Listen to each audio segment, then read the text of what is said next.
것은 이제 처음 접하는 분들도 있겠지만 우리 또 함께 하셔서 또 조금씩들은 많이 우리 알고 있을 겁니다. 그죠? 히브리 알파벳 철자를 하나하나씩 이번 주부터 이번 주부터 수업을 하겠습니다. 히브리 알파벳은 모두 23글자로 3페이지에 있습니다. 3페이지에 있습니다. 23글자로 6주 과정으로 이제 배우게 되었습니다. 그래서 저와 또 두 분의 전도사님이 함께 좀 나누어서 이렇게 수업을 진행하게 되었습니다. 본격적으로 히브리 알파벳 이제 수업에 들어가기 전에 계시적 히브리 알파벳을 왜 배워야 하는지 목적을 간단하게 또 하고 넘어가도록 하겠습니다. 히브리어는 하나님이 직접 적어주신 언어입니다. 신명기 9장 10절을 읽도록 하겠습니다. 시작. 여호와께서 두 돌판을 내게 주셨나니 그 안에 그는 하나님의 신수로 하신 것이요 여호와께서 사상하고 가운데서 너희에게 주시고 모든 말씀이라. 아멘. 네, 여호와께서 우리에게 언약한 이스라엘 백성에게 두 돌판, 바로 하나님의 십계명을 주셨는데 그 십계명, 그 판의 글들이 바로 하나님의 친수, 직접 손으로 기록해 주신 언어가 바로 무엇이라고요? 바로 이 히브리어가 되겠습니다. 그리고 본래 이 히브리어는 하나님과 소통하는 한 언어였습니다. 그래서 하나님께서 우리와 이 언어로 소통하려는 것을 알 수 있습니다. 그래서 이 히브리어를 알게 되면 우리가 누구를 더 정확하게 알 수 있게 될까요? 하나님을 더 알 수 있는 통로가 되어집니다. 그리고 성경에 나오는 인물들의 이름과 그 다음에 지명은 다 무엇으로 이루어졌나요? 히브리어에서 유래하였습니다. 그래서 히브리어를 알면 정확한 의미를 우리가 더 잘 알 수 있게 됩니다. 히브리어 각 알파벳의 특징을 간략하게 보도록 하겠습니다. 각 알파벳에는 저 여기 나와 있죠, 그죠? 알렙부터 타브라고 부릅니다. 각 이름에는 풀네임이 있습니다. 제가 이제 예를 들어 보도록 하겠습니다. 이 알파벳은 우리가 제일 처음 배울 알파벳인데 이름이 알레프입니다. 이 알레프는 이렇게 한 글자로 적지만 이 알레프를 읽는 철자는 다릅니다. 읽을 때는 뭐라고 읽느냐면 알레프라고 이렇게 세 개의 철자로 이루어져 있습니다. 이것을 풀네임, 전체 읽는 이름이라고 부릅니다. 그러니까 예야가 아니고 뭐라고 부른다고요? 알레프, 이렇게 세 글자로 이렇게 되는 겁니다. 그래서 그리고 각 알파벳을 나타내는 숫자 값이 있습니다. 우리가 성경에는 많은 숫자가 있지 않습니까? 그죠? 히브리어의 숫자는 문자로 우리가 적게 됩니다. 그래서 우리는 아라비아 숫자 1, 2, 3, 4를 적지만 히브리어에서는 뭐를 적는다고요? 문자를 적습니다. 바로 이 문자적인 의미를 가지는 것을 게마트리아라고 합니다. 그리고 이 게마트리아를, 이 숫자를 연구하는 학문을 제가 옆에 수비학이라고 써놨죠. 그죠? 실제로 연구하는 게 수비학 학문으로 있습니다. 그래서 만약에 우리가 153이라는 숫자가 있습니다. 그죠? 그것을 수비학으로 풀면 하나님의 아들이라는 문자가 나오게 되는 겁니다. 세 번째는 이 히브리어 각 알파벳에서 무슨 문자냐면 상형 문자입니다. 우리는 한자를 공부한 세대 때문에 상형 문자 의미를 알죠. 그래서 보이는 모양을 보고 우리가 그 글자를 만들었다는 겁니다. 그래서 히브리 알파벳의 모양 자체도 다 상형 문자여서 이게 특징이 뭐냐면 쉽습니다. 자세히 보면 무슨 뜻인지 사실 알 수 있습니다. 그래서 오늘부터 배우게 되는데 정말 쉽게 배우시기를 바랍니다. 이것은 그래서 어린 아이들도 다 알 수 있는 것이 바로 이 히브리어이고요. 그리고 이게 저희가 배우게 되는 게 파자법이라고 해서 히브리어 글자 한 글자 한 가지의 뜻을 유추해서 그 단어를 공부하게 되는데 이것이 바로 저희가 만든 것이 아니고 유대인들이 실제로 자기 아이들을 가르칠 때 이렇게 한 글자 한 글자의 뜻을 통하여서 단어를 가르치게 되는 것을 바로 파자법이라고 하며 저희가 오늘부터 배우게 될 것입니다. 히브리어 글자는 23글자 자음만 있습니다. 그래서 자음만 있고 모음은 그때그때의 뒷글자와 또 소리에 따라서 다르게 됩니다. 자, 히브리어 글자는 우리나라와 읽는 순서가 다릅니다. 우리나라 말과는 다르게 어디서부터 읽는다고요? 오른쪽에서 왼쪽으로 읽어가게 됩니다. 그것을 꼭 유념해 주시기 바랍니다. 우리가 히브리 알파벳을 배우는 강의의 목적은 가장 큰 것은 앞전에서 우리 선한 목사님 말씀하셨지만 하나님의 말씀을 정확하게 알기 위해서입니다. 그래서 알파벳을 통하여서 히브리어 단어와 문장을 보면 특별히 모세오경, 토라 포션을 더욱더 쉽게 우리가 알 수 있게 되기를 또 구합니다. 원합니다. 쉽게 알 수 있도록 최대한 준비하였습니다. 네, 부족한 게 있더라도 또 잘 따라오시기를 바랍니다. 네, 계시적 히브리어 철자 1강 시작하겠습니다. 계시적 히브리어 철자 첫 번째 철자는 알레프입니다. 제가 미리 적어놨죠, 그죠? 알레프입니다. 이 글자의 숫자가는 1입니다. 프린트물에 1페이지도 그대로 따라가면 되겠습니다. 알파벳은 제가 이형이라고 적어놨는데 이거는 소리 음가를 적어놨습니다. 이형이라고 적었지만 이것의 실제는 무검입니다. 무검. 그래서 실제요 이 자체는 소리가 없습니다. 모음에 의해서 뒤에 글자가 의해서 이제 지정되어지는 것입니다. 예. 요 옆에 요 보시면 되겠습니다. 네. 그리고 플레임은 알레프, 세 글자 대기조죠. 알레프입니다. 그리고 상형 문자는 상형 문자는 제일 위에 있는 거거든요. 그래서 황소에서 유래된 것을 우리가 알 수가 있습니다. 그래서 알레프의 첫 번째 뜻은 황소입니다. 고대 사람들이 볼 때에 황소가 가장 힘이 센 동물이었습니다. 그래서 신성을 가진 분을 표현할 때 알레프, 그리고 하나님 아버지, 그 집에서 가장 힘이 센 바로 아버지를 표현할 때도 알레프를 적었습니다. 두 번째 뜻은 시작입니다. 모든 알파벳의 시작이 뭐죠? 알레프입니다. 그래서 알레프가 들어간 모든 글자는 시작이라는 뜻을 가집니다. 그리고 근원이라는 뜻을 가집니다. 그래서 우리 온 만물의 근원이 되신 바로 하나님 아버지를 나타내는 철자가 뭐라고요? 알레프입니다. 네. 그리고 세 번째는 에하드, 1의 숫자입니다. 에하드, 통일된 하나, 그리고 오직 한 분이신 하나님을 나타내는 것을 알 수 있습니다. 그러면 적는 법을 제가 함께 처음이니까 저도 같이 적도록 하겠습니다. 알레프는 보시면 하나의 점 두 개와 하나의 선으로 이루어졌다는 것을 우리가 알 수가 있습니다. 보시면 그죠? 점 두 개, 이게 점이거든요. 점 두 개, 제가 좀 적었네요. 하나의 선입니다. 선을 먼저 그리셔야 됩니다. 첫 번째 선을 비스듬하게 한번 그려보겠습니다. 네, 한번 그리시고 점 두 개를 그리실 때 이 선에 연결해서 그리시면 되겠습니다. 이렇게 그리시면 되겠습니다. 네, 한 번씩 다 적어 보셨죠? 예, 이것이 바로 무슨 글자라고요? 알레프입니다. 예, 알레프입니다. 알레프의 상형 문자는 황소이지만 이 알레프 안에는 또 다른 또 알파벳이 사실 숨어 있습니다. 여기 보시면 뭐가 있습니까? 제가 점이라고 했잖아요, 그죠? 점 두 개와 그죠? 점 여기 있죠, 그죠? 점 두 개와 그리고 또 뭐가 있습니까? 선이 있습니다. 이 선의 이름을 바브라고 부릅니다. 바브라고 부르거든요. 여기 프린트물에 보시면 됩니다. 점은 요도이고요. 하나님의 손, 하나님의 뜻을 의미합니다. 그리고 이 선의 이름은 바브이고요. 못 연결을 의미합니다. 그래서 손과 이 알파벳을 통해서 우리가 알 수 있는 것이 뭘까요? 손과 손을 누가 연결합니까? 예수님. 예. 아이고, 너무 다들 정답을 다 알고 계시네요. 네, 이 선이 바로 바보 대신 예수님께서 연결한다는 것을 우리가 성경을 통해서 알 수가 있습니다. 에베소서 1장 10절 읽겠습니다. 시작. 하늘에 있는 것이나 땅에 있는 것이 다 그리스도 안에서 동일되게 하려 하십니다. 아멘. 여기 이제 제가 하도 손을 잘 말을 못하니까 이 손을 딱 가져다 놓으셨는데 잘생겨서 셀 수가 없습니다.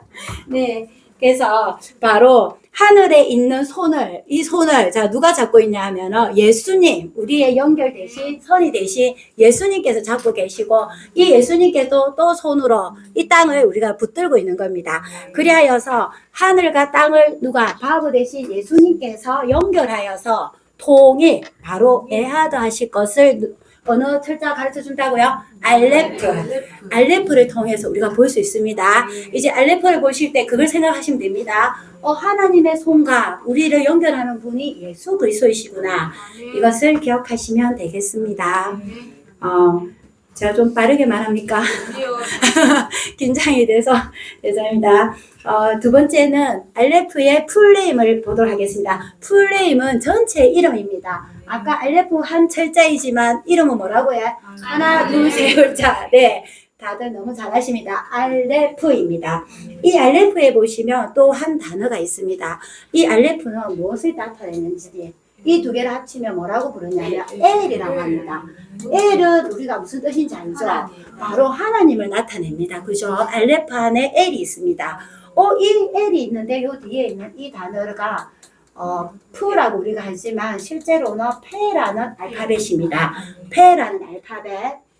이 조금 처음에서 좀 복잡할 수 있지만 원래의 모양은 이 모양입니다.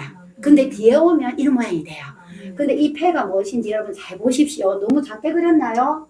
자, 괜찮습니까? 제가 다시 조금 더 크게 이렇게 줬거든요. 옆에서 보시면 자, 제 입을 좀 보십시오. 이게 입 모양입니다. 그래서 입이거든요. 이게 입을 벌리고 패는 바로 뭐라고요? 입입니다. 입이고 혀거든요. 그래서 이게 뜻이 뭐냐면 말하다는 겁니다. 자, 그러면 이 알레프 안에 하나님이 어떤 분이신지를 우리에게 가르쳐 주시는 거예요. 엘은 어떤 분이다? 말씀하시는 분입니다. 말씀하시는 하나님인 것을 우리에게 가르쳐 주고 있습니다. 그래서 이 하나님께서 시편에 보면 우리 보고 모이라 하십니다. 오늘도 우리가 막 모이라 하니까 여기 모였지 않습니까? 그죠? 왜 우리 보고 모이시라 하는가? 시편 기자를 통해서 보도록 하겠습니다. 시편 81편 3절에서 11절 함께 읽겠습니다. 시작. 불사과 월망과 우리의 절일에 나팔을 불지니라. 내 백성이여 들으라. 내가 내게 증거하리라. 이스라엘이여 내게 듣기를 원하노라. 나는 너를 애굽 땅에서 인도하여 낸 여호와 내 하나님이니 내 입을 넓게 비라. 내가 채우리라. 내 백성이 내 소리를 듣지 아니하며 이스라엘이 나를 원치 아니하도다. 아멘. 그래서 하나님께서는 날짜를 특별히 정해 놓았습니다. 오늘도 우리 수요일, 그죠? 3일째 부활한 날에 함께 이렇게 모이게 하신 것처럼 하나님의 월삭과 월망, 그러면 하나님 정해놓으신 그 절일에 나팔을 불자 됐습니다. 예전에 고대에는 다른 게 지금처럼 알람도 없잖아요. 휴대폰도 없습니다. 그러면 나팔을 크게 불렀습니다. 부 하고 부르거든요. 그러면 부 하는 게 저 멀리까지 가서 무슨 뜻이냐고 다 하냐면 모이라는 거구나 하고 이제 모이는 겁니다. 하나님은 우리를 왜 모이라고 원하시는가? 8절에 보면 듣기를 원하노라 하십니다. 그래서 하나님이 말씀하셨는데 모여있어야 우리가 듣지 않습니까? 그죠? 그래서 이거를 뭐라고 하시냐면 네 입을, 이 패입니다. 네 입을 넓게 열라. 오늘 많이 여셔야 됩니다. 왜냐하면 하나님께서 뭐 하신다고요? 채우리라. 그래서 그것이 바로 내 소리, 하나님의 말씀으로 오늘 가득 채우신다고 합니다. 그러면 우리에게 왜 하나님만 말씀하시면 되지 우리 보고 왜 채우라 할까? 이 왜 계속 들으라고 하실까? 바로 시편 82편 6절을 보게 됐습니다. 시작. 신들이며 다 지존자의 아들이라 했습니다. 아멘. 우리에게 말씀하시기를 하나님께서 말씀하시기를 너희는 신들이며 뭐라고요? 다 지존자의 아들들이겠습니다. 우리가 하나님께서 알레프인 건 알았습니다. 그죠? 근데 오늘 말씀하시기를 우리도 뭐라고요? 우리도 알레프라고 하는 겁니다. 알레프. 동일합니다. 우리도 왜냐하면 하나님의 형상을 따라 지은 우리도 알레프라는 겁니다. 그리고 왜냐하면 이 알레프의 아들은 당연히 뭡니까? 알레프인 것입니다. 그래서 성경에도 하나님의 말씀을 받은 자를 신이라고 했습니다. 요한복음 10장 35절이거든요. 이 하나님의 말씀을 받은 자들, 지존자의 아들, 이 알레프들, 특별히 월삭에는 왕과 통치자들이 하나님의 말씀을 받는 날인데 그날은 꼭 모여서 하나님의 말씀을 받았습니다. 왜 우리가 알레프이니까 말씀 받아야지 또 받아서 뭐 하라고 우리 보고 받으라 하실까요? 그렇죠. 폐하라고 하셨는데 이 폐의 의미를 예레미야 9장 24절을 통해서 보도록 하겠습니다. 자, 시작. 곧 명철하여 나를 아는 것과 나여 하는 인애와 공평과 정직을 땅에 행하는지를 깨닫는 것이다. 나는 이 일을 기뻐하라. 여호와의 말이니라. 아멘. 하나님은 우리에게 무엇을 말하냐면 자랑하라. 뭐를요? 나를 아는 것과. 우리는 첫째는 하나님을 말해야 됩니다. 애를 말하는 사람이 되어야 됩니다. 근데 이 하나님은 어떤 분인가 하는 겁니다. 뭐라고 했죠? 나 여호와는 인애와 공평과 정직을 땅에 행한다 했습니다. 인애는 사랑입니다. 공평은 의고요. 정직은 공도입니다. 이것을 땅에 행한다는 것은 이 법대로 뭐 하신다고요? 통치하시는 하나님이십니다. 근데 이 통치하시는 하나님이 직접 통치하시면 우리가 받을 필요가 없습니다. 근데 우리를 신이라 하시고 왕들어 와서 내 말을 받으라. 그럼 우리가 이 법을 우리가 하나님 말씀을 배워서 우리로 하여금 폐를 통하여서 통치를 하게 되는 겁니다. 그래서 하나님의 폐를 받은 우리가 또 알레프가 되어서 하나님의 법대로 통치하기를 원하시기 때문에 우리가 반드시 하나님의 말씀을 우리가 채워 넣어야 되는 겁니다. 네, 알레프가 쓰인 단어를 또 보도록 하겠습니다. 성경에 처음으로 하나님의 적힌 이름이 있습니다. 하나님의 이름을 뭐라고 하냐면은 제가 다 아는 거지만 제가 또 적어 보겠습니다. 이제 엘로힘입니다. 엘로힘이거든요. 여기 보시면 이제 엘로힘 하나님입니다. 우리 이거 배웠잖아요. 벌써 우리 다 배웠죠. 이제 이 뭐라고 부른다고요? 바로 하나님입니다. 자, 하나님이고요. 여기 요 점하고 우리 요도 배웠죠. 점하고 미음 이게 임이라고 부르거든요. 임은 복수입니다. 그래서 들이라는 뜻입니다. 요 가운데 있는 거 있잖아요. 해인데 우리가 아직 배우진 않았으니까 제가 발음만 얘기해 드릴게요. 히읗 발음이 납니다. 그래서 우리 하나님 이름은 뭐라고요? 엘로힘. 엘로힘이며 하나님이 아니고 하나님들입니다. 하나님이 아니고 하나님들이라고 합니다. 이게 어떤 의미인지 우리가 엘로힘 하나님이 나오는 성경을 통하여서 알아보도록 하겠습니다. 창세기 1장 2절 3절을 읽도록 하겠습니다. 시작. 하나님이 천지를 창조하십니다. 땅이 혼돈하고 공하며 험에 기쁨이 있고 하나님의 신은 수면을 운행하십니다. 하나님이 가라사대 빛이 있으라 하시매 빛이 있었고 아멘. 창세기 1장 1절에 엘로힘 하나님이 천지를 창조하시느랍니다. 여기서 나오는 것이 이 엘로힘 하나님, 바로 하나님 아버지께서 이 창조를 계획하신 하나님이신 것이 나옵니다. 두 번째는 하나님의 신이라 했거든요. 하나님의 신은 루아흐라고 성령 하나님을 의미합니다. 그래서 성령 하나님께서 운행을 하셨습니다. 세 번째로 하나님이 가라사대, 이것은 바로 말씀하시는 하나님이시거든요. 말씀하시는 하나님은 요한복음 1장 1절에 태초에 말씀이 계시니라. 이 말씀이 곧 하나님이시니라. 말씀으로 창조하신 누구실까요? 성자 예수. 그쵸. 예수 그리스도를 나타내십니다. 그래서 이 엘로힘의 하나님들은 누구를 의미하느냐? 이 땅을 창조하신 세 분의 하나님을 의미합니다.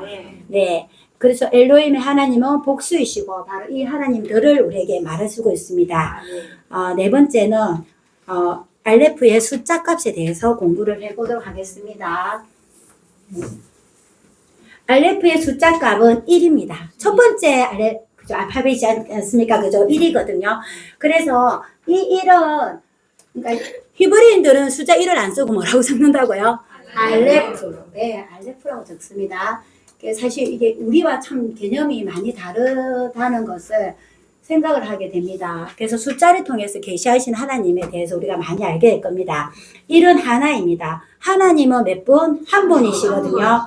에베소서 4장 4절을 통해서 이 의미를 좀 더 공부해 보도록 하겠습니다. 4절, 5절, 6절입니다. 시작. 몸은 하나요 성령이 하나이니 같이 너희와 부르심의 한 소망 안에서 부르심을 입었느니라. 주도 하나요 믿음도 하나요 세례도 하나요 하나님도 하나이시니 곧 만유의 아버지시라. 만유에 계시고 만유를 통일하시고 만유 가운데 계시도다. 아멘. 여기 보면 우리 앞에서 배운 창조 그죠? 창세기 1, 2, 3절에 나온 하나님이 다 나옵니다. 그죠? 엘로힘의 하나님들이. 자, 성령님도 몇 분요? 한 분이시요. 그죠? 주는 예수 그리스도이십니다. 주도 한 분이시요. 그 다음에 하나님 아버지도 한 분이시오. 그건 만유의 아버지라 했잖아요. 그죠? 그런데 이 한 분 한 분들이 만유를 통일했다고 하셨습니다. 그래서 이 만유 안에서 통일의 의미는 하나, 연합의 의미거든요. 그래서 연합의 의미가 돼서 1 플러스 1 플러스 1은 뭐라고요? 1이 되었다는 겁니다. 이것이 바로 세 분 하나님들이 일체 하나로 연합하셨다는 거거든요. 그래서 이 의미를 신학적인 의미로 뭐라고 할까요?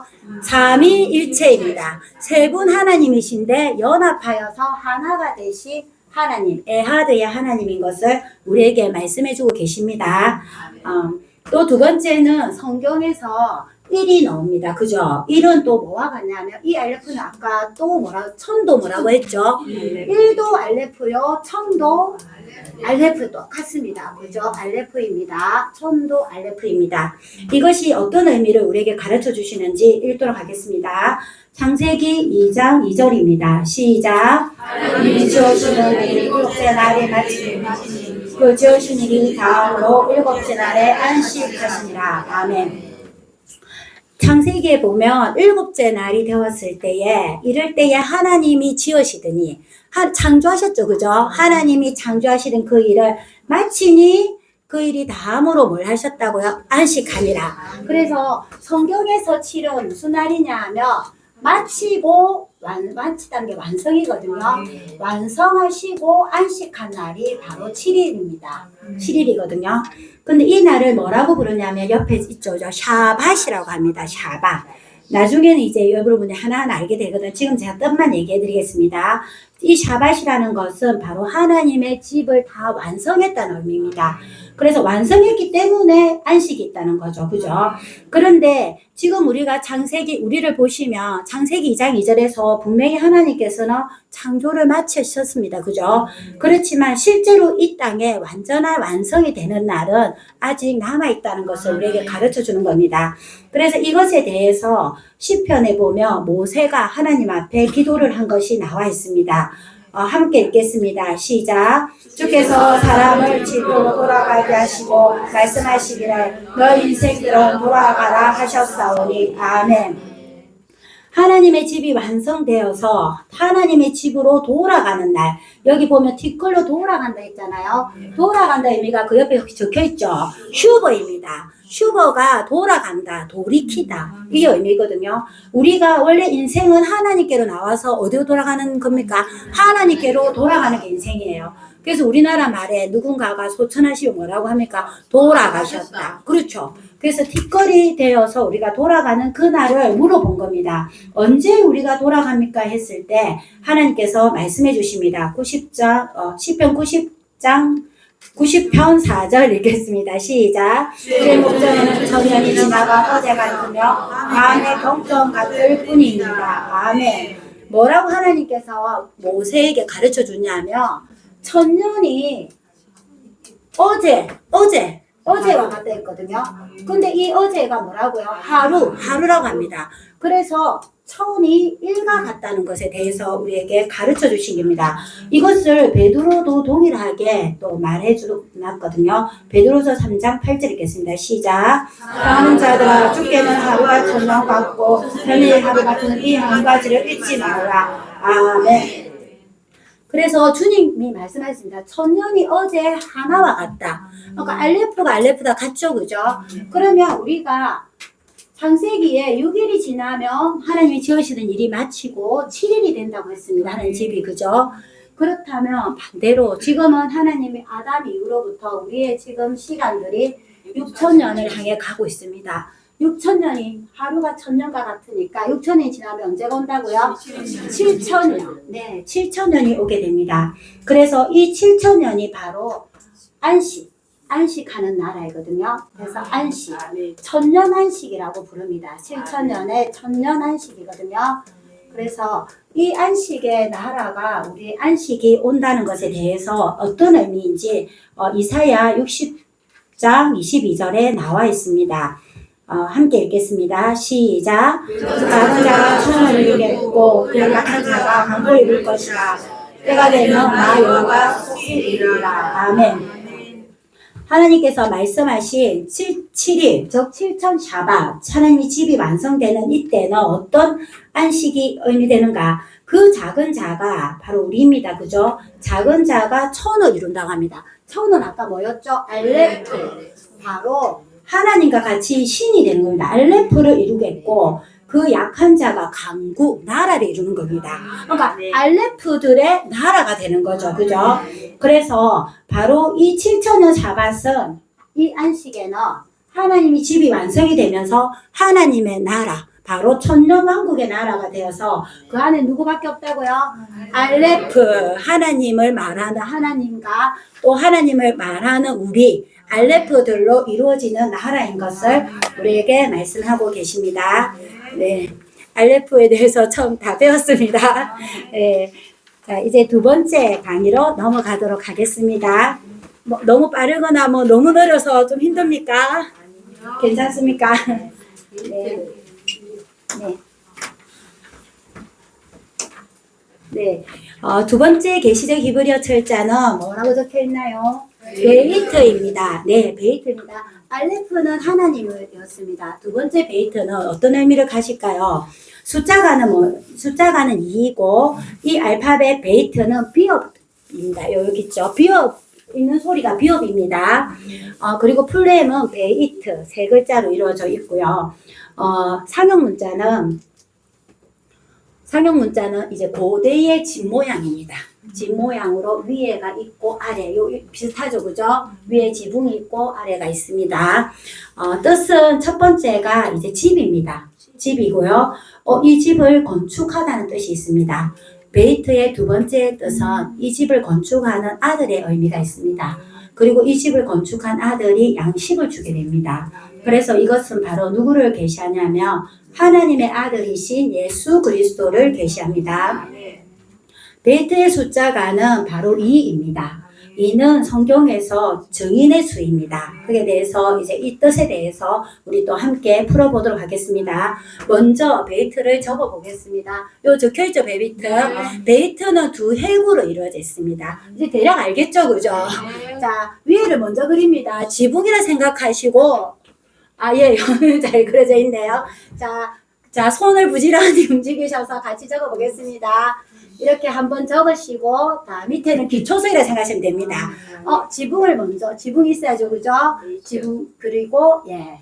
기초석을 그리면 베이트가 되겠습니다. 자, 함께 세 번 읽어보겠습니다. 뭐라고요? 베이트, 베이트, 베이트입니다. 네.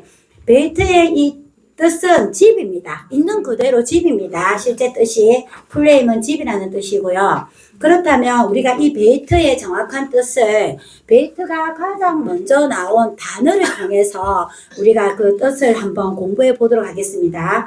창세기 1장 1절입니다. 함께 읽겠습니다. 시작. 태초에 하나님이 천지를 창조하시니라. 아멘. 우리나라 말로는 태초에 아주 그죠? 그냥 태초에입니다. 세 글자죠. 히브리어는 좀 더 길습니다. 뭐라고 돼 있다고요? 베레시트입니다. 예, 베레시트입니다. 저 이거 적을 때마다 혹시 실수할까봐 굉장히 그랬는데 이게 베레시트입니다. 베레시트거든요. 근데 이걸 따로 조금 다시 이거는 아까 좀 전에 우리가 했죠, 그죠? 베이트. 그래서 배 발음이 나고요. 이 뒤에 글자는 레시트라고 합니다. 레시트라고 하거든요. 레시트. 근데 뜻이 뭐냐면 이 배라는 것은 아들의 뜻도 있지만 뭐라고요? 집입니다. 그래서 태초에는 무슨 뜻이냐면 레시트는 그리고 시작입니다. 자, 뭐라고요? 집의 시작. 창세기는 뜻이 뭐라고요? 처음이 집의 시작. 그러니까 이 창조의 모든 것이 집의 시작입니다. 근데 누구 집이지? 이래야 될 거잖아요. 자, 여기 보시면 우리가 첫 번째 배웠던 알파벳 이름이 뭐였죠? 알레프입니다. 자, 히브리인의 사고는 베이트밖에 없지만 항상 베이트와 함께 있는 분이 계십니다. 누구일까요? 그렇죠. 바로 알렙 대신 하나님 한 분이십니다. 그래서 이 하나님은 보이지 아니하시지만 항상 이 아들과 계시해 주십니다. 그래서 창세기는 누구의 집의 시작이라고요? 하나님의 집의 시작입니다. 네. 그것이 바로 창세기의 실제 뜻입니다. 그래서 하나님의 집의 시작을 그러면 누가 하고 어떻게 하는지가 또 이 성 그대로 나와 있습니다. 히브리어에 함께 또 보겠습니다. 이 베이트에 여기 있는 글자 그대로거든요. 베이트 알파벳의 두 번째 이 알파벳이 렛이라는 겁니다.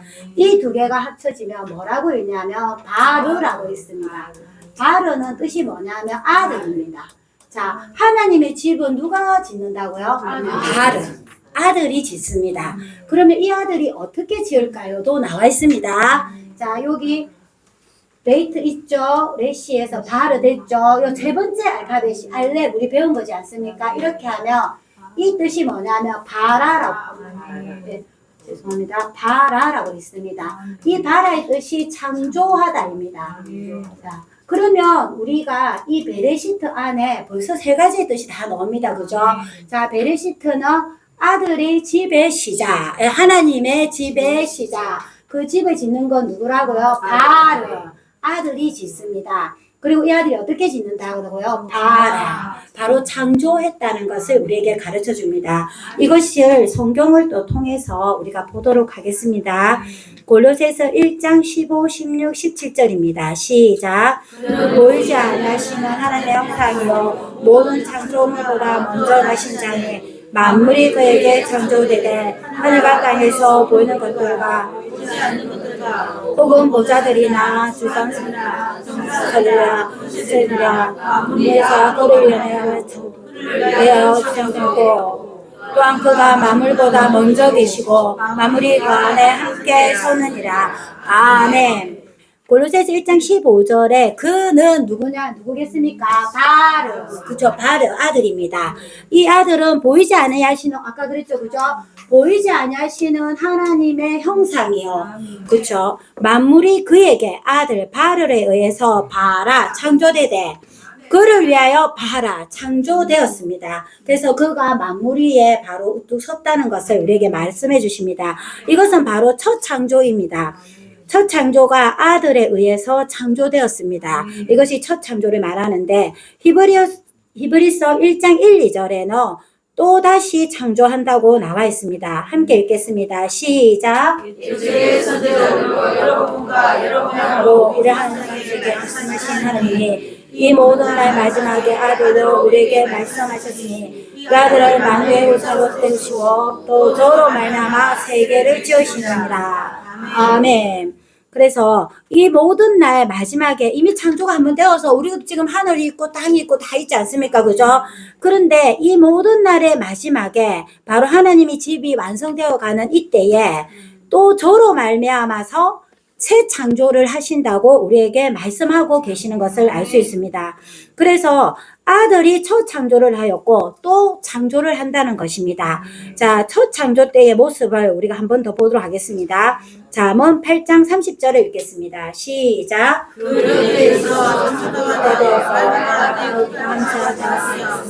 항상 그 앞에서 즐거워하셨으며 아멘.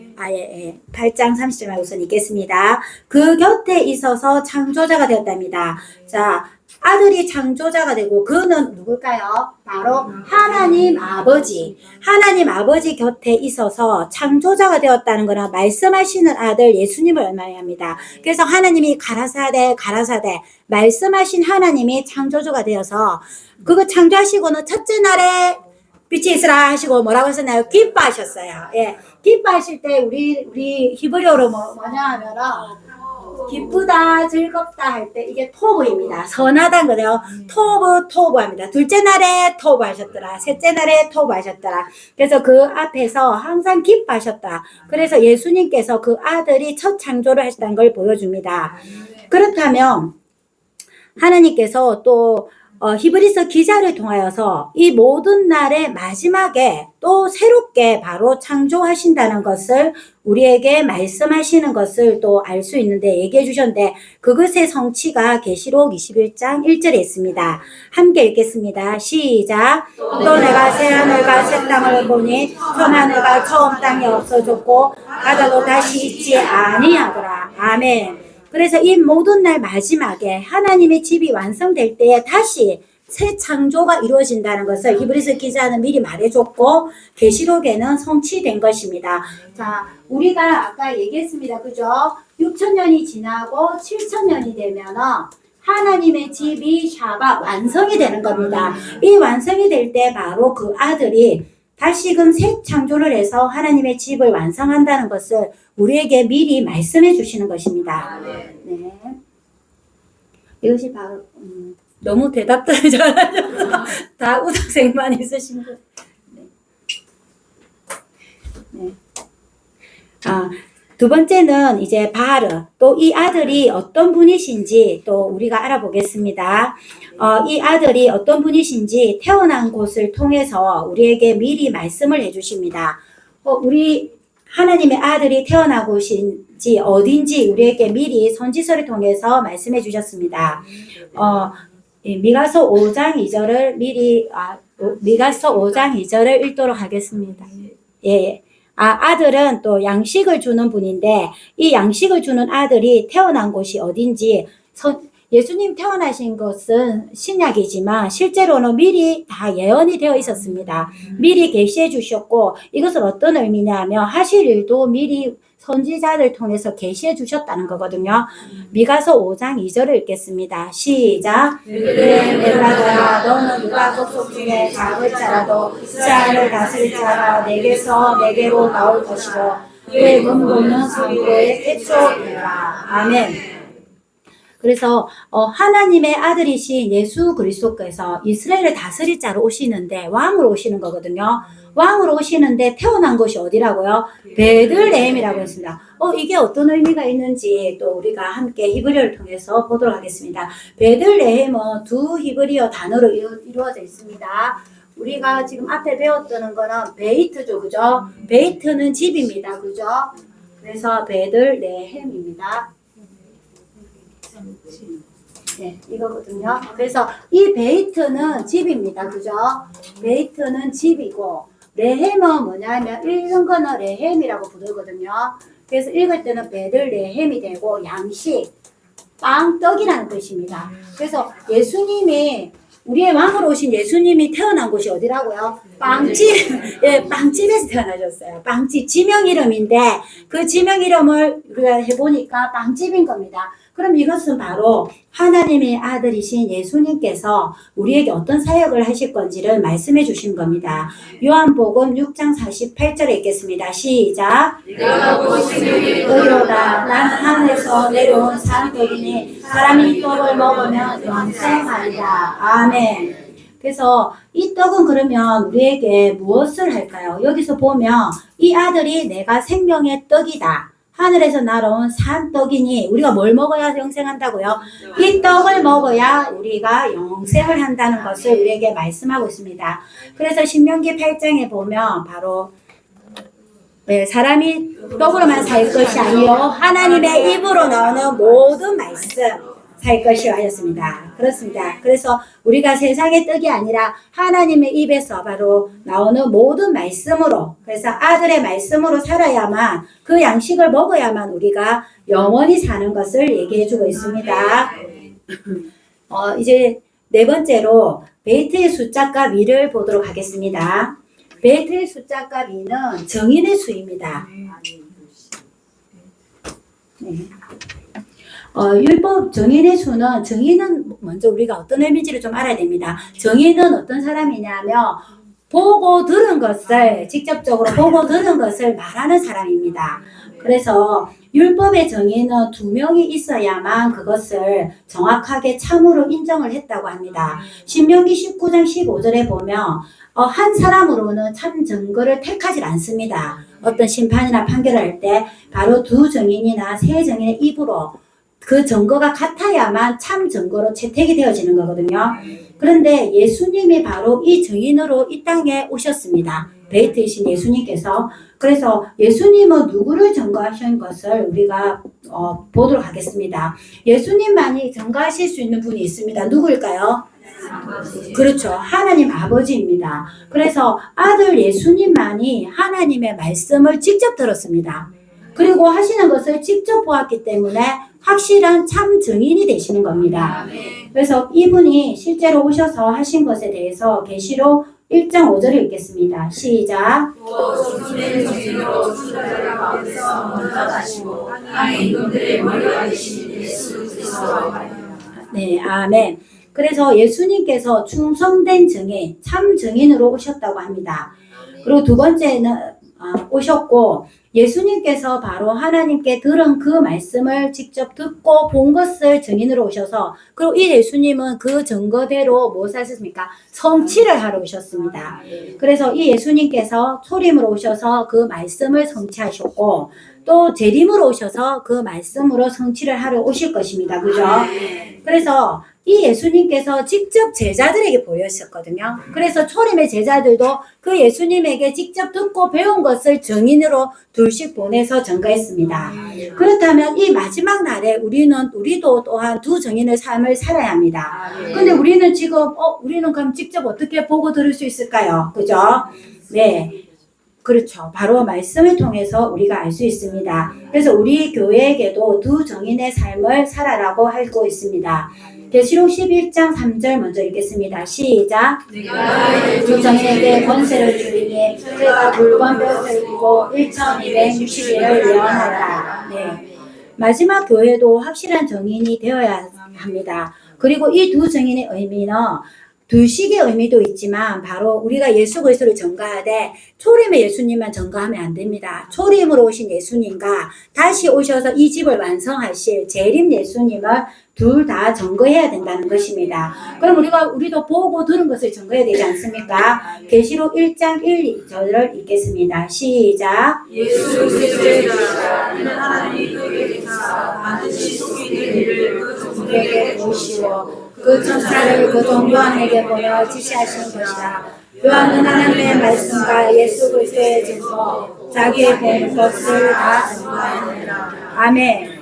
교회는 다시 오실 예수 그리스도를 증거해야 되는데 자 여기 보십시오. 예수님은 하나님을 직접 봤기 때문에 하나님 아버지 알렙 그죠? 이렇게 베이트 예수님은 하나님 아버지를 전가할 수 있었습니다. 그죠? 그렇지만 이 요한 계시록에는 누가 등장합니까? 요한이 등장합니다. 제자 요한은 초림의 예수님과도 같이 있었습니다. 그죠? 그리고 밤모습에 있을 때 그 다음에 변화산에 올라가고 밤모습에 있을 때 바로 이 재림 예수님께 직접 이 말씀을 모두 들었습니다. 그리고 본 사람입니다. 그래서 하나님께서 그 아들의 말씀을 주셔서 이 아들이 누구에게 줬냐면 요한에게 직접 이 요한이 직접 듣고 배운 것을 본 바를 요한이 그것을 우리에게 증거를 한 겁니다.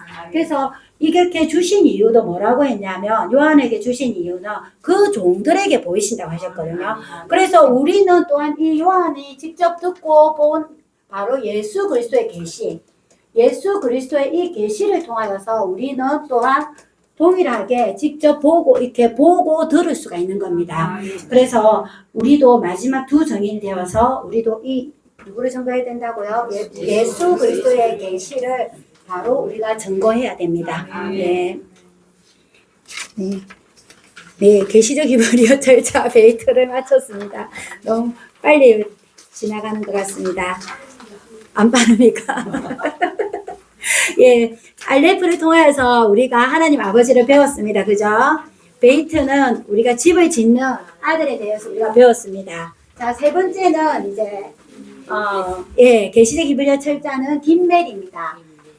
김멜은 어떤 뜻을 가지고 있는지 또 배우도록 하겠습니다. 김멜의 숫자가는 3입니다. 알파벳은 이 기역 발음이 납니다. 기역, 김멜, 기역.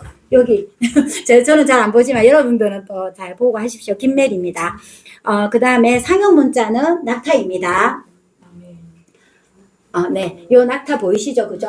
낙타의 머리와 요 다리 두 개입니다. 앞다리 두 다리거든요. 그래서 이거고요. 김멜의 첫 번째 뜻은 낙타입니다. 이 낙타가 사막에서 유일하게 달리는 동물입니다. 그래서 이 달리기를 할 때에 보상이라는 뜻이 있습니다. 두 번째 김멜의 뜻은 자유의지입니다. 그래서 자유의지가 있고요. 이것은 바로 우리에게 어떤 하나님을 대해서 계시하시냐 하면 바로 성령 하나님을 계시하게 됩니다. 그리고 김멜의 숫자 값은 3입니다. 이 3은 부활의 수가 되고요. 그 다음에 삼위 하나님의 수가 되겠습니다. 이 의미에 대해서 또 우리 하나하나 공부해 보도록 하겠습니다. 먼저 김멜을 적어 보겠습니다. 자, 잘 보세요. 김멜도 두 획입니다. 두 얘기인데 이거는 왠지 그 낙타의 머리 같죠? 이 두 다리가 중요합니다. 다리가 아까 낙타가 어떻게 한다 했죠? 달려간다 했잖아요. 힘있게 달려가야 됩니다. 뒷다리는 지탱해주고 이렇게 꼭 해야 됩니다. 그래서 자 적어보겠습니다. 이렇게 하시고 이 다리가 꼭 달려가는 다리로 달려가고 싶은 만큼 잘 적어주시기를 바랍니다. 네. 세 번 읽겠습니다. 시작. 김멜. 네, 김멜입니다. 네. 김멜의 풀네임은 이 이름 자체가 낙타입니다. 그 낙타, 김멜이거든요. 영어로 하면 카멜. 발음이 똑같죠, 그죠? 카멜입니다. 김멜. 네. 그래서 김멜의 뜻은 낙타이며 끝까지 달려가는 이 동물인데 이 김멜의 정확한 뜻을 또 성경을 통해서 보도록 하겠습니다. 디모데후서 4장 7, 8절입니다. 시작.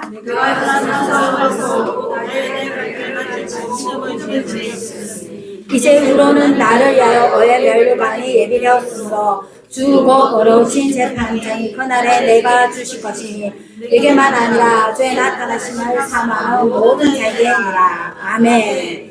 우리 이것은 이제 예수 그리스도의 제 바울 사도, 바울 사도가 이제 성경에 이제 적은 건데 이 바울 사도는 자기가 달려갈 길을 끝까지 마쳤다고 했습니다. 우리가 달려가는 낙타처럼 끝까지 그 믿음의 길을 지켰다 했거든요. 그래서 이 의미는 바로 우리 예수 그리스도께서 우리에게 보여주신 이 생명의 길, 그리고 하나님의 집을 짓는 이 길을 끝까지 마쳤다는 걸 알습니다. 달려갈 길 끝까지 했을 때에 뭐라고 합니까? 우리에게 무엇이 예비되었다고요? 의의 면류관이 예비된 것을 가르쳐 줍니다. 그래서 달리기를 할 때 뭐가 있다고요? 보상이 있습니다. 바로 의의 면류관, 우리에게 왕관을 씌워준다는 거거든요. 그래서 이것을 사모함으로 바울은 달려갔다고 합니다. 이 바울이 어느 문화생이냐면 이름이 가말리엘이거든요. 가말리엘의 파자에 보면 가말은 낙타 달리기입니다. 근데 엘이 뭡니까? 하나님. 그러니까 하나님을 향해서 끝까지 달려가는 문화생인 겁니다. 그래서 달려갈 수 있는 것은 보상을 바라고 주실 자를 바라보면서 달려갔다는 겁니다. 근데 그렇다면 우리가 낙타가 어떻게 끝까지 달려갈 수 있었던 이유에 대해서 잠깐 살펴보도록 하겠습니다. 낙타의 특징은 이제 우리가 다른 동물하고 다르게 딱 제일 두더지리죠, 그죠? 이 뭡니까? 두 개의 혹입니다. 이거 쌍봉이라고 하더라고요. 하나의 혹을 가진 낙타도 있습니다. 또 하나는 바로 이 굵은 무릎입니다. 그래서 이건 어떤 의미냐면 두 개의 혹에는 지방을 저축합니다. 그래서 다른 동물과는 다르게 지방에 저축을 하는데 이 지방이 물이 없을 때 뭘로 변하겠습니까? 물로 변하는 겁니다. 그래서 이것은 무엇을 의미하냐? 우리 그리스도의 삶에서도 우리가 하나님의 말씀을 많이 저장을 해두면 우리가 사막같이 힘든 시기를 만났을 때 어떻게 할 수 있다? 끝까지 달려갈 수 있습니다. 그 다음에 이 무릎은 바로 특별히 이제 저렇게 무릎을 굽혔지 않습니까? 그죠? 저는 너무 평온한 가운데 있는 건데 그 평온한 가운데 무릎을 꿇는 것이 아니고 사막의 모래 폭풍 가운데서 낙타가 하는 일이 있습니다. 모래 폭풍이 막 물러오잖아요. 그죠? 그러면 낙타가 눈이 억수로 크거든요. 먼저 딱 무릎을 꿇습니다. 무릎을 꿇고 그 다음에는 눈, 코, 입을 싹 다 막습니다. 그리고 그 자기 무릎에다가 고개를 푹 숙인다고 합니다. 그게 탁 돼 있네, 그죠? 이게 무엇과 닮았습니까? 그렇죠. 바로 우리가 어떤 고난을 만났을 때에 바로 기도하는 그리스도인을 닮아 있습니다. 그래서 우리도 고난이 이제 다가왔을 때에 하나님을 바라보며 우리도 기도를 하지 않습니까? 그죠? 그래서 이 낙타가 끝까지 달릴 수 있었던 것은 바로 우리도 끝까지 달려가려면 뭐가 필요하다고요? 말씀과 기도가 필요하다는 것을 우리가 꼭 기억을 해야 되겠습니다. 김멜의 두 번째 뜻은 보상입니다. 보상. 예. 낙타가 끝까지 달려갈 때 반드시 보상이 온다는 것을 우리가 성경을 통해서 또 보도록 하겠습니다. 성경에 낙타를 타고 긴 여정을 마친 인물이 있습니다. 바로 리브가이거든요. 예, 리브가입니다. 이삭의 아내가 되기 위해서 긴 여정을 가게 되는데 하나님께서 아브람도 이 여정을 위해서 종을 보내어 리브가를 데리고 오게 합니다. 근데 어떻게 데리고 오는지 우리 한번 살펴보도록 하겠습니다. 창세기 23장 10절 61절 함께 읽겠습니다. 시작. 종이 그 중에 앞에서 열피를 취하여 떠나였는데 일어나 부자와 함께 낙타를 타고 그 사람을 따라가니 데리고 간다. 아멘. 네. 아브라함의 종이 그 주인의 아들 이삭을 아내를 만나게 하기 위해서 길을 떠나는 때 약대가 낙타입니다. 동일한 말입니다. 다르지 않습니다. 낙태의 열피를 취하여서 데려가게 됩니다. 그리고 리브가를 만났습니다. 근데 왜 열피를 보냈을까? 한번 생각을 해보십시오. 근데 리브가가 일어나서 함께 그 길을 다시 이삭에게로 돌아올 때, 그 아들에게 돌아올 때, 이 리브가가 뭘 타고 옵니까? 예, 약대, 바로 열피를 타고 다시 돌아오게 됩니다. 그래서 이것이 무엇을 의미하는지 우리 한번 생각을 해보게 됐습니다. 바로 리브가가 그 약대 열피를 타고 타야만 바로 신랑인 이삭을 만나게 되는 것을 우리가 생각해 볼 수 있습니다. 이삭은 신랑 대신 누구를 예표하냐면 예수 그리스도를 예표합니다. 그렇다면 리브가는 누구일까요? 바로 이 신랑, 예수 그리스도의 신부, 교회를 의미합니다. 그러면 이 교회가 예수 그리스도를 만나기 위해서는 뭐가 필요합니까? 낙대 열필이 필요한 겁니다. 우리 낙타 없으면 갈 수 있겠습니까? 못 가겠습니까? 없습니다. 그래서 이 낙타는 바로 예수님께서 우리를 위하여 보내신 성령 하나님을 의미하는 것을 우리가 알습니다. 그리고 10은 충만의 수입니다. 그래서 하나님께서는 우리에게 처음 우리가 예수님 만나고 하나님 그 아들을 만날 수 있도록 하기 위해서 우리에게 충만히 주셔서 우리로 달려가게 하십니다. 네. 성령 충만입니다. 네네.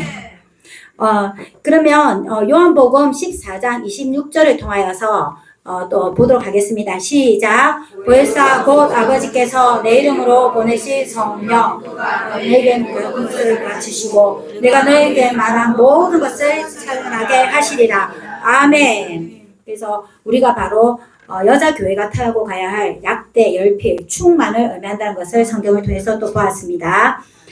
듣고 순종한 이번에는 우리 이삭이 리브가가 바로 이 이삭을 만나고 하기 위해서 순종했을 때 하나님께서 어떤 보상을 주는지 또 성경을 통해서 함께 보도록 하겠습니다. 창세기 24장 58절과 60절 함께 읽겠습니다. 시작. 이르되 내가 이 사람과 함께 가느냐 그가 대답하되 가겠나이다. 리브가에게 축복하여 가로되 우리 누이여 너는 천만인의 어미가 되었지어다. 내 시로 그 원수의 성문을 얽게 할지니라. 아멘. 이 리브가가 그 신랑을 만나러 가야 될지 말아야 될지를 바로 리브가의 오빠가 물어보는 거거든요. 라반은 뒤에 나오지만 굉장히 세상적인 사람입니다. 그랬는데 이제 물어보는 겁니다. 누이에게. 니 정말 이 사람과 그러니까 듣기만 했죠. 보지는 못하. 그 신랑을 만나러 네가 가겠느냐. 그 사막길이 얼마나 험난하냐 했을 때 리브가가 주춤했다는 내용이 하나도 없습니다. 뭐라고 대답합니까? 바로 가겠나이다 했습니다. 그가 즉시로 가겠나이다 바로 얘기했거든요. 이것이 바로 자유의지입니다. 신랑을 만나러 가겠습니다 라고 딱 선포한 겁니다. 그렇게 했을 때 이 리브가에게 주는 축복의 말이 있습니다. 뭐냐면 너는 천만인의 어미가 될지어다. 네 씨로 그 원수의 성문을 얻게 할지어다. 이것은 사실 이삭이 받은 축복과 동일한 축복이거든요. 그래서 예수님이 바로 대적의 문을 얻는 권세, 만물 통치권이 예수님에게 있습니다. 그것은 바로 왕권을 주신다는 거거든요. 근데 리브가에게도 바로 신부교회도 신랑이 가진, 왜냐면 신부니까 그래서 신랑이 가진 동일한 권세를 가겠나이다 하고 우리가 자유의지를 드렸을 때 우리에게도 동일한 이 권세를 주신다 안 주신다? 주신다는 것을 알 수 있습니다. 그래서 이것에 대해서 계시록에 예수님께서 정확하게 또 다시금 얘기해 주십니다. 우리가 함께 읽도록 하겠습니다. 시작. 이기는 자와 끝까지 이르기를 주님에게 만물 다스리는 그가 설장을 가지고 그를 다스려 그를 가르치하리니 나도 내 아버지께 낳은 것이 그 아니니라. 아멘. 예수님께서 이기는 자와 끝까지 내 길을 지키는 자, 그러니까 끝까지 달려가는 자입니다. 그죠? 낙대 타고 그에게 예수님 만나 가겠습니다 한 그에게 만국을 다스리는 권세를 주십니다. 이 권세가 어떤 권세인지 27절에 나와 있습니다. 철장을 가지고 저희를 다스려, 이것은 바로 우리의 원수와 악의 권세를 다스리는 권세입니다. 철장 권세입니다. 그럴 것과 같은 권세를 너에게 주리라 했거든요. 그래서 그것이 어떻게 나왔냐면 나도 내 아버지께 그렇게 받았답니다. 그래서 예수님께서 하나님 아버지께 받은 이 동의 권세, 철장 권세를 이 교회, 바로 우리가 아내가 되기로 결정한 우리 신부에게도 동일하게 주신다는 것을 말씀하고 계십니다. 우리의 자유의지를 우리 교회는 어디에 써야 되겠습니까? 반드시 낙타 10피를 타고 가겠습니다 하고 해서 성령 충만을 받아 바로 예수 그리스도를 따라가는 우리가 되어야 되겠습니다. 김메리 쓰인 단어를 좀 살펴보도록 하겠습니다. 김메리 쓰인 단어는 가다라는 단어가 있습니다. 가다, 제가 적어보도록 하겠습니다.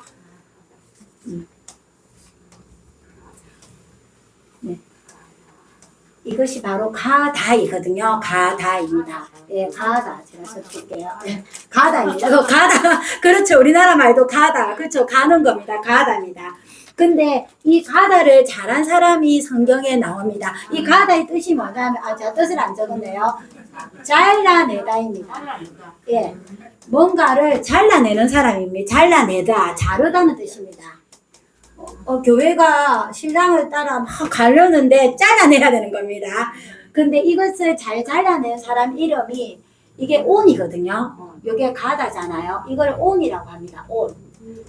예, 온이란 뜻이고 이게 무슨 뜻이냐면 이 앞에 거 잘라내는 걸 잘해서 이미 규정이 돼버린 사람입니다. 그래서 이 온이라는 거는 규정된 자라는 뜻이거든요. 이 가다에 규정된 사람, 가다온이 누구냐면 용사 기드온입니다. 그래서 이 기드온은 어떤 사람이었는지 사사기 6장 12, 25절을 읽겠습니다. 시작. 여호와의 사자가 기드온에게 나타나 이르되 그는 무사 여호와와 너와 함께 계시도다. 그날 밤에 여호와께서 기드온에게 이르시되 내 아벨을 수소고 칠년된 주때 수소를 취하고 내 아벨에게 나누며 당깃에 세라상을 찢고 아멘. 그래서 이 사람은 무엇을 잘 찍었냐 하면은 바로 그쵸, 우상을 잘라냈습니다. 그 당시에 하나님을 섬기지 아니하고 눈에 보이는 신을 섬겼던 그 우상을 잘 찍어낸 사람이거든요. 그런데 우리가 디모데후서 2장에 보면은 군사로 다니는 자는, 바로 하나님의 그 아들과 함께 그 길을 가는 자는 자기 생활에 얽매인 자가 하나도 없나니 했습니다. 그렇다면 자기 생활에 얽매이지 않다고 했잖아요. 그럼 뭡니까? 내 생활은 잘라내야 되는 겁니다. 그렇게 할 때에 하나님 예수님께서 보이신 그 생명의 길로만 우리가 갈 수 있다는 것을 우리에게 말씀해주고 있습니다. 이 가다라는 또 단어에 딱 숨겨진 또 단어가 또 있습니다. 이런 게 참 재밌죠. 네. 가다에 나와 있는 요 앞글자 2개만 딱 하면은 맞습니다. 우리 전도사님 너무 잘하셨습니다. 네, 가드입니다. 이거는 가드, 요게 다 가드거든요. 예. 잠깐만요. 요 2글자가 가드입니다. 요게 가드거든요. 가드이고, 가드의 뜻은 뭐냐면 군대입니다. 군대입니다. 그래서 가다를 잘하는 사람들이 바로 뭐겠습니까? 군대이겠죠, 그죠?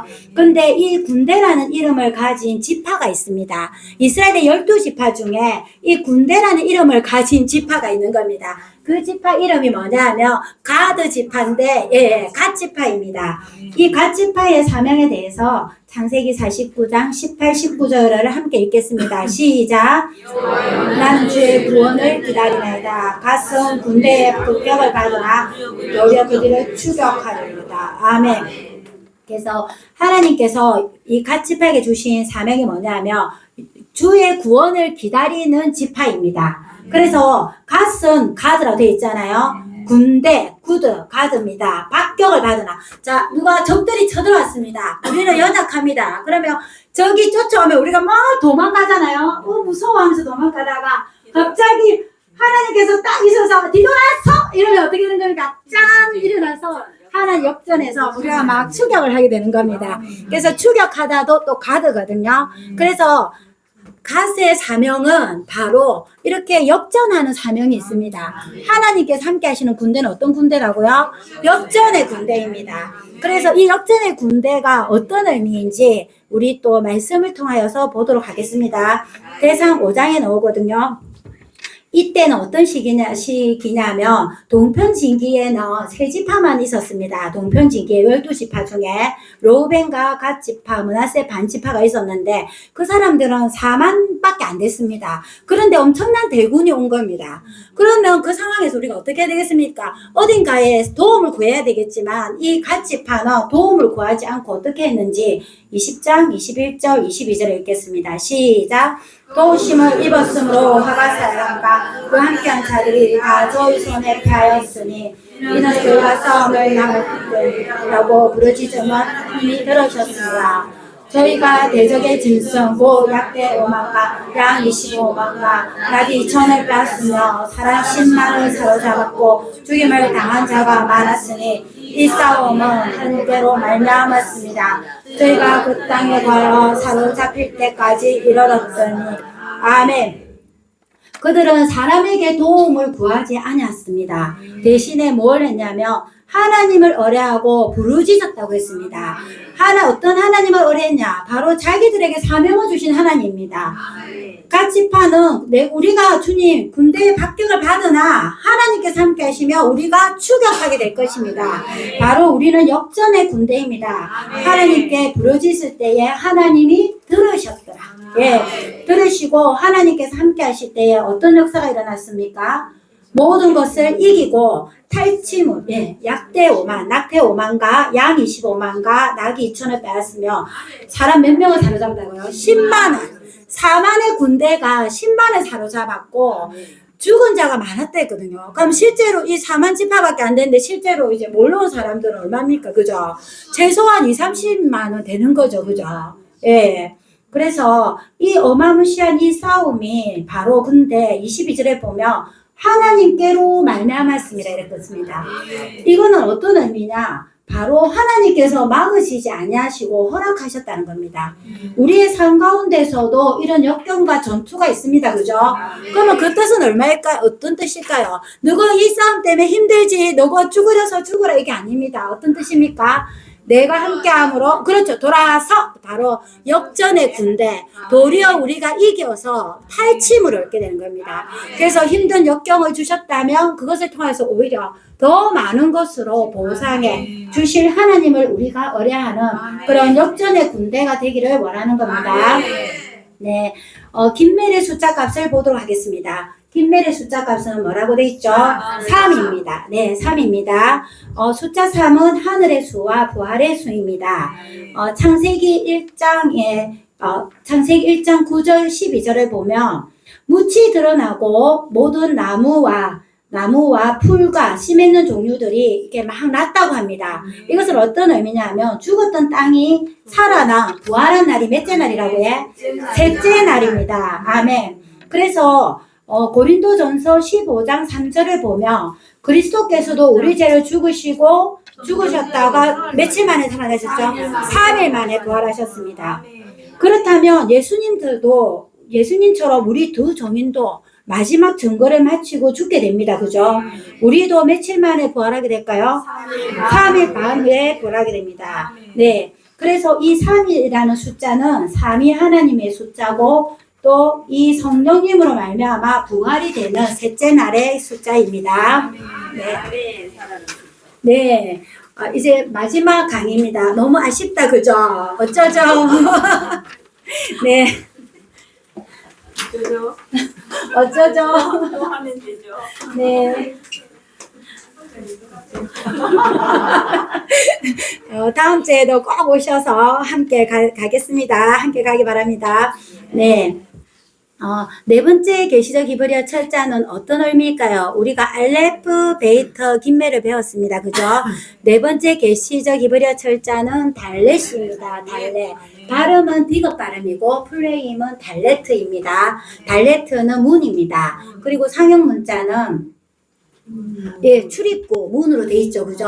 성전 이게 성막이거든요. 이스라엘에게 지어라신 그 성막의 출입구의 문입니다. 그러면 우리가 그 뜻은 첫 번째는 문이고요, 두 번째는 종소, 바로 문 대신 예수 그리스도를 의미하는 알파벳입니다. 그리고 4는 땅의 수, 사방, 동서남북. 3은 하나님의 수, 4는 땅의 수인 것을 알 수 있습니다. 달레트를 한번 적어 보겠습니다. 왠지 좀 쉽죠, 그죠? 우리나라 뭐가 같습니까? 기억. 네, 기억인데 두획이라는 걸 꼭 기억하십시오.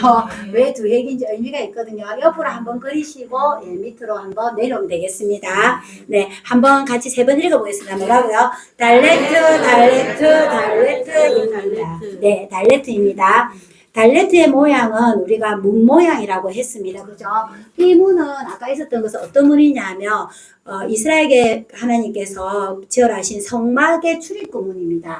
어떤 게 있냐면 이렇게 돼 있으면 문 옛날 문입니다. 기둥이 있으면 뭐가 달려 있나요? 예, 이걸 희장이라고 하거든요. 이 희장이 달려 있습니다. 그래서 이 모양이 이 기둥에 달려 있는 희장이라고 해서 이것이 바로 무슨 모양이라고요? 달레트. 예. 달레트가 되겠습니다. 그러면 이 달레트의 정확한 뜻을 또 우리가 성경을 통해서 보도록 하겠습니다. 이 달레트는 문입니다. 문은 어떤 의미일까요? 요한복음 14장 6절 함께 읽겠습니다.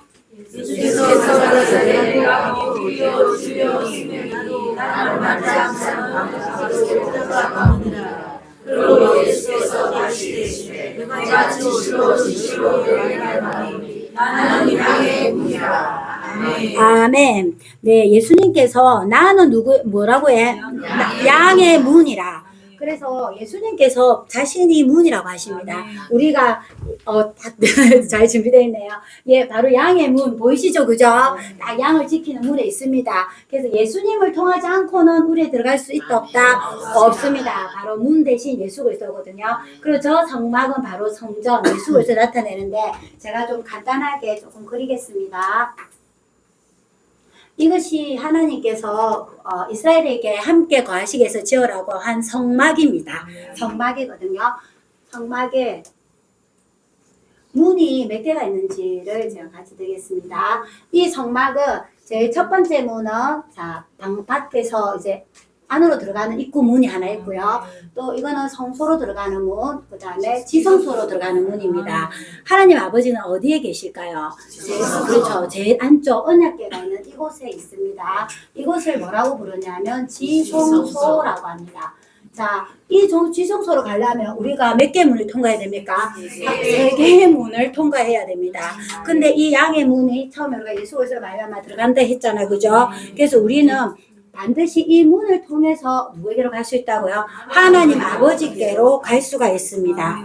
그러면은 자, 여기 문이 다 이렇게 달레트 문이 이렇게 3개가 있는 겁니다. 네. 근데 우리가 그럼 이곳을 통과하기 위해서는 우리가 이 문과 이 문을 우리가 가야 되잖아요. 그죠? 이것을 우리를 데리고 갈 수 있는 분은 또 누구이신가? 우리가 그것에 대해서 함께 공부하도록 하겠습니다. 마태복음 1장 11절과 17절 읽겠습니다. 시작.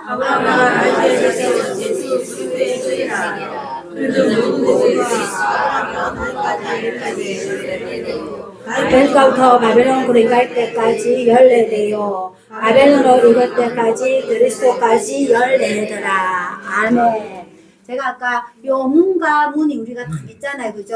문과 문이 있는데 이것을 연결한다고 하지 않았습니까? 우리 아까 연결하는 히브리어가 있었죠. 뭐였죠?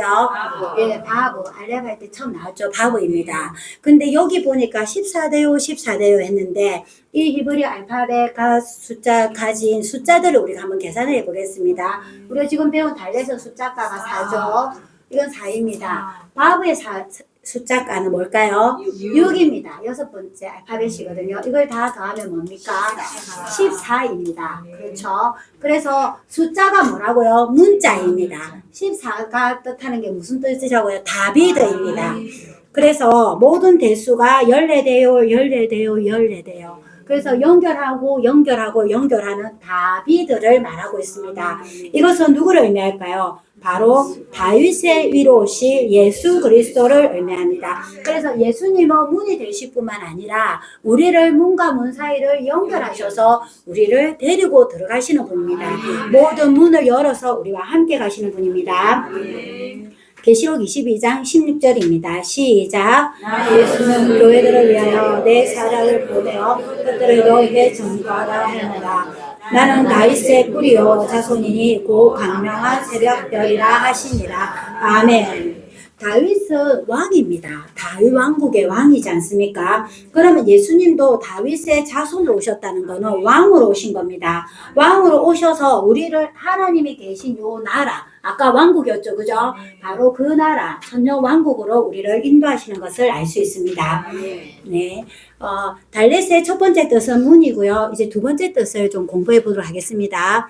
달레트의 두 번째 뜻은 뭐라고 되어 있나요? 종속입니다. 종속. 근데 이 종속을 히브리어로 뭐라고 부를까요? 다바크입니다. 예, 다바크라는 글자가 있습니다. 다바크입니다. 예, 다바크이거든요. 제가 이걸 하나하나 하기에는 시간이 부족해서 우선은 전체를 보게 됐습니다. 이것이 바로 종속이거든요.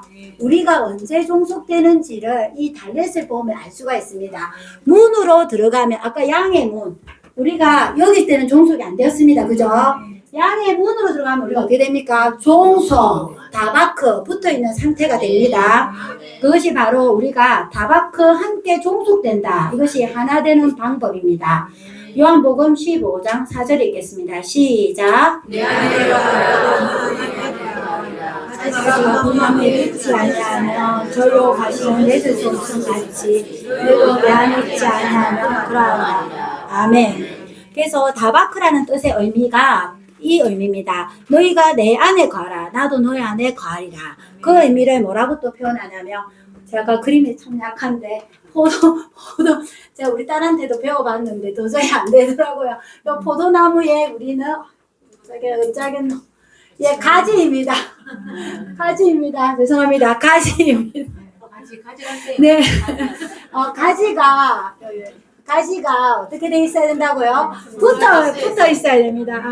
그렇습니다. 그래서 이것은 바로 포도나무이신 예수 그리스도께 붙어 있어야만 우리가 붙어 있어야 된다는 겁니다. 그래서 포도나무는 예수님이지 않습니까? 그죠?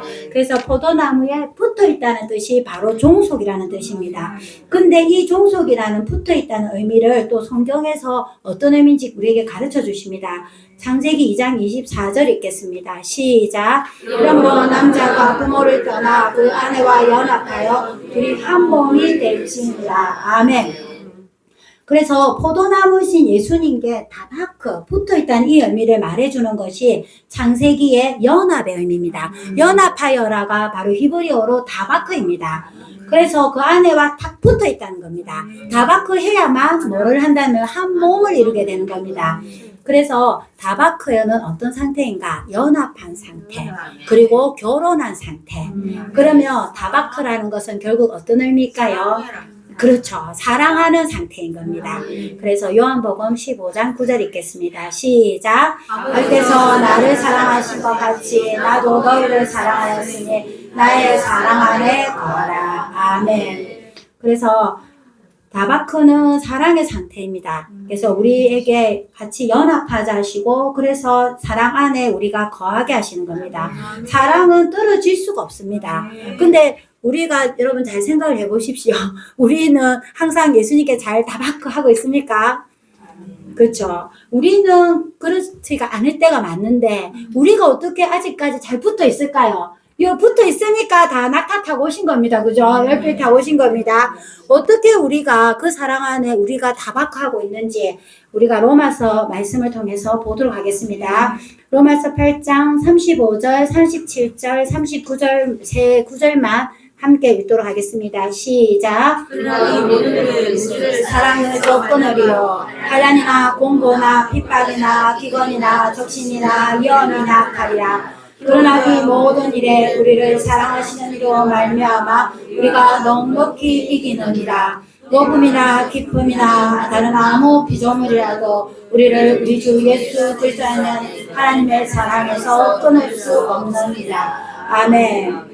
우리가 지금까지 예수 그리스도를 믿고 아마 지금까지 걸어오는 여정 가운데서 마치 예수 그리스도의 사랑이 끊어질 것 같은 그런 상황들은 많이 있었을 것입니다. 그러나 환난이나 공고나 기근이나 모든 위험의 칼에서부터 우리가 지금까지 다바크에서 끊어지지 아니하고 우리가 지금까지 넉넉하게 이긴 것은 누구의 사랑 때문일까요? 예, 바로 우리를 사랑하시는 이로 말미암아 우리가 넉넉하게 이길 수 있었기 때문입니다. 그래서 우리가 아무 피조물도 우리를 그리스도 예수 안에서 하나님의 사랑에서 끊을 수 있겠습니까? 없습니다. 우리는 날마다 때때로 끊어지려고 노력하는 때도 있고 끊어질 것 같이 느낄 때가 있습니다. 그렇지만 반드시 우리는 말씀을 통해서 알아야 됩니다. 예수 그리스도는 끝까지 우리를 놓지 아니하시고 다바크하고 계시다는 것을 알아야 되겠습니다. 오늘의 이제 거의 결론을 맺도록 하겠습니다. 우리가 오늘 이 히브리어 알파벳을 통하여서 우리가 하나님에 대해서 배웠습니다. 그리고 예수님에 대해서 알게 되었고 우리는 반드시 충만한 성령의 낙타를 타고 하는 리브가처럼 이 교회가 되어서 신랑을 향하여서 달려가는 것을 배웠습니다. 우리가 더욱더 예수 그리스도 언약과 처음 사랑을 기억하며 끝까지 달려가는 제가 이게 참 안 됩니다. 낙타 이렇게 그래서 네 죄송합니다. 낙타가 되어서 끝까지 달려가는 바로 다바크 하시는 주의 사랑의 메인자들이 되기를 원합니다. 예, 그래도 달레트 숫자값 4는 해야 됩니다. 달레트의 숫자값 4는 땅의 수입니다. 동서남북이라 했잖아요. 성경 말씀 한 분 읽겠습니다. 시작. 아멘. 오늘 물론 이제 가까운 곳에 있는 분도 계시지만 저 멀리서 온 분들도 당연히 있습니다. 그죠? 동서남북 각 지방에서 누구를 모으셨겠습니까? 네, 하나님께서 함께 다바크하고 있는 우리 여러분들을 모으셨습니다. 주의 사랑에 끝까지 붙들려고 있는 자, 바로 하나님 앞에 드려진 우리 거룩한 신부 군대들로 이곳에 모이게 하신 하나님께서 오늘 우리 처음 이제 시작으로 그죠? 김매 우리 달리기를 시작하였습니다. 그죠? 자, 타부까지 끝까지 달려갑시다. 네. 네, 기도하고 마치도록 하겠습니다. 거룩하신 하나님 아버지 감사드립니다. 이 아버월에 하나님의 말씀 이 히브리어를 통하여서 하나님 아버지와 예수 그리스도와 성령 하나님 그리고 우리를 끝까지 또 그 사랑으로 붙들고 계신 것을 알게 해주시니 참으로 감사드립니다. 우리 오늘도 배운 히브리어를 통하여서 더욱더 우리의 마음에 하나님의 말씀을 새겨주시옵고 그 사랑에서 결코 떠나지 않는 우리가 될 수 있도록 주여 붙들어 주시옵소서. 시작하게 하여 주신 하나님 끝까지 완성할 수 있도록 달려갈 수 있도록 힘을 공급하여 주시기를 원합니다. 감사드리며 우리 주 예수 그리스도로 기도했습니다.